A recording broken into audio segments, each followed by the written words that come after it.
Buenas tardes, mi nombre es Rocío Peña Martínez y junto con mi compañera, la doctora Mari Carmen López Berlanga, vamos a presentar Superando Barreras, un estudio de casos sobre la dislexia.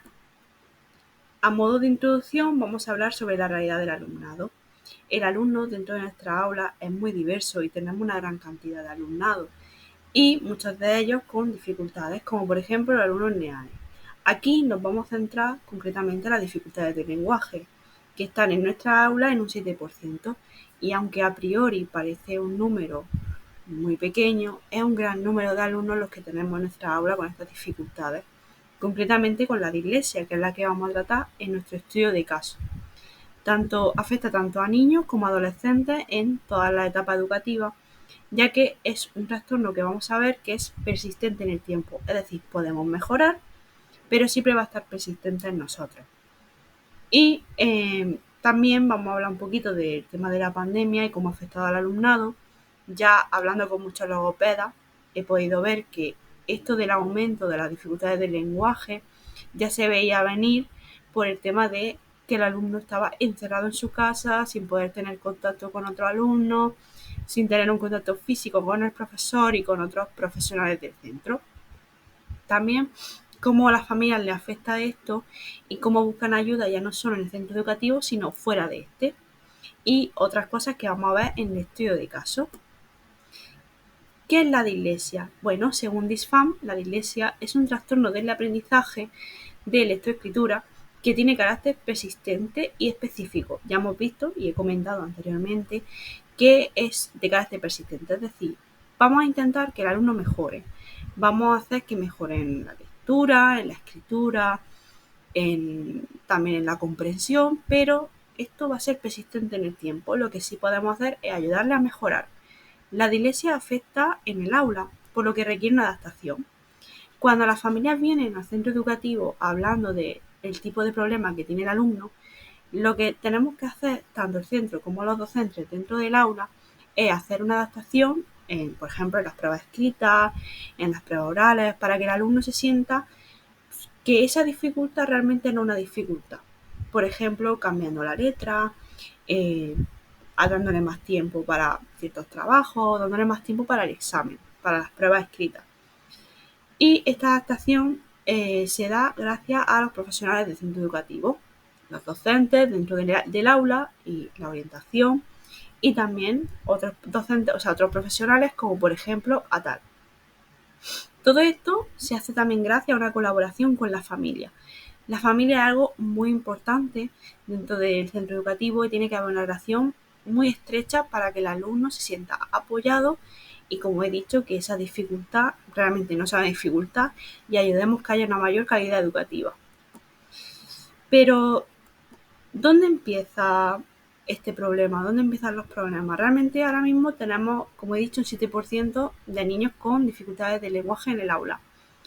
Todo esto se vio más incrementado por la pandemia, porque al estar encerrado, como he dicho, el alumno no pudo comunicarse, los profesores no pudieron ayudarle y estaba encerrado.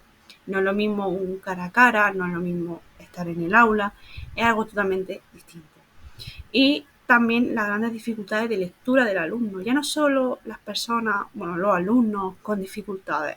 Estamos hablando de personas que no tienen ningún tipo de dificultad del lenguaje, y aún así a la hora de leer les cuesta muchísimo debido a esto. Entonces debemos de buscar una calidad educativa para el alumnado NEAE, para las dificultades del lenguaje, pero para en general todo el alumnado.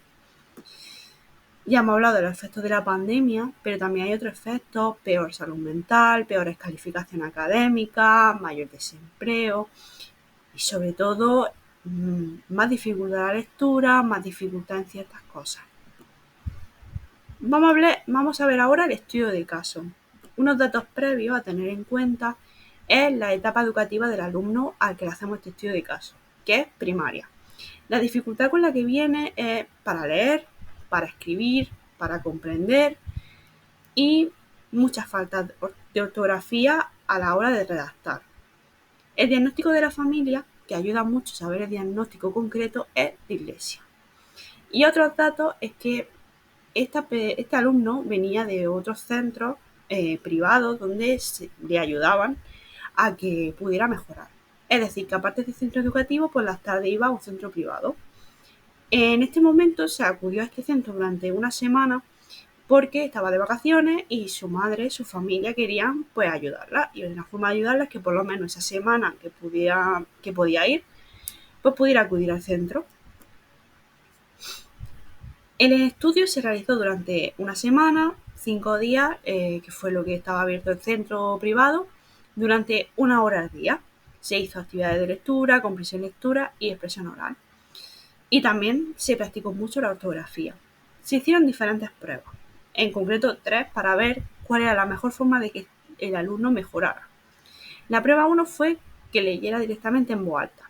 Ahí se puede ver que realmente hace pausas muy extensas, habla en voz baja para comprobar que lo dice bien. Luego también le dificulta mucho algunas palabras, se nota que algunas se las inventa. Lee las preguntas en voz alta también, que son las lecturas de comprensión lectora, porque yo le decía que no solamente se debe leer el texto, sino que también las preguntas y comprenderlas. Y al hacer las preguntas, había muchísimas faltas de ortografía. Por lo que dije, bueno, vamos a la siguiente prueba. Lee en voz baja el texto y luego me lo lee en voz alta. Una mejoría, algo mejor. Algunas letras que noté que le costaba mucho, la P y la T. Muchas faltas, pero algo de mejoría. Entonces dije un poquito más. ¿Qué hice? Leí yo el texto primero, luego ella en voz baja y luego en voz alta. Haciendo esto mejoró más. Es verdad que había tiempos verbales que cambiaban y añadía cosas todavía, pero era una forma de que ha mejorado su lectura. Y eso fue lo que hice durante estos 5 días. En estos 5 días utilicé estos materiales. El que el alumno más apreció fue el de los dibujos. Se dan una serie de instrucciones. Primero hacíamos lo de leer yo, luego él, luego otra vez. Y le gustó porque era una forma de que ella siguiera esas instrucciones, comprendía el texto para poder hacerlo. Ella coloreaba o subrayaba o cualquier cosa. Y estas instrucciones venían muy bien para saber si ella podía verse bien en la comprensión lectora, que creo que era la que más desarrollada tenía. Luego también tenemos la corrección. Era lo que más le costó. La verdad, 5 días, el primer texto de 11 a mejor 5 faltas fueron las mejores, las que más cogió rápido, pero luego le faltaban 6. Entonces le fui ayudando. Leía yo el texto y entonces al leerlo ella entendía la palabra y decía, vale, aquí falta algo. Me decía, ¿me la puedes leer otra vez? Y otra vez. Hasta que ella entendía esa palabra y ya el último texto solo necesito que lo leyera yo una vez para ella entenderlo todo. Y lo corrigió entero, no quedó ninguna falta. Y en el otro texto igual, corrección de errores. Luego también había algunas lecturas con algunos tipos de palabras. Es decir, por ejemplo, palabras con doble R y R, palabras con S, palabras con PB. Y eso le ayudó mucho a que las palabras que más le costaban, que hemos visto anteriormente, mejoraran. Para mí, como así conclusión, que ahora veremos también, creo que le ayudó mucho a mejorar, sobre todo ortográficamente, pero sobre todo también a la hora de expresarse oralmente. Tenía menos miedo. El primer día iba que no se le podía decir nada, muy tímida, y el último día se desenvolvió muchísimo. Entonces, esa confianza que ella vio y que yo le brindé fue lo que ella hizo que estuviera mucho mejor en el aula. Otras herramientas que se pueden utilizar y que me hubiera gustado si yo hubiera tenido más tiempo con este alumno fue Detective. Es una herramienta que se usa para, por ejemplo, una clase entera. Se hacen diferentes juegos para que el alumno vaya mejorando en su dislexia. Primero se hace un test previo para ver qué riesgo tiene y luego se hacen estos juegos, que me parecen muy creativos y que ayudan mucho. Y como conclusión final, creo que dentro del centro educativo brindamos toda la ayuda que podemos y dentro de todo lo que está en nuestras manos. Lo ideal sería tener todos los profesionales dentro del centro educativo donde el alumno pasa muchas horas, pero evidentemente no es algo que esté en nuestras manos. También creo que las familias están muy interesadas, aunque no todas pueden permitirse estar en un centro privado, pero a los que van siempre se les brinda la mayor ayuda que se puede. Y también creo que poco a poco vamos mejorando y que poco a poco estamos brindando esa calidad educativa que este alumnado necesita y que merece. Muchas gracias por su atención y espero que esta investigación junto con mi compañera haya sido de gran ayuda. Muchas gracias.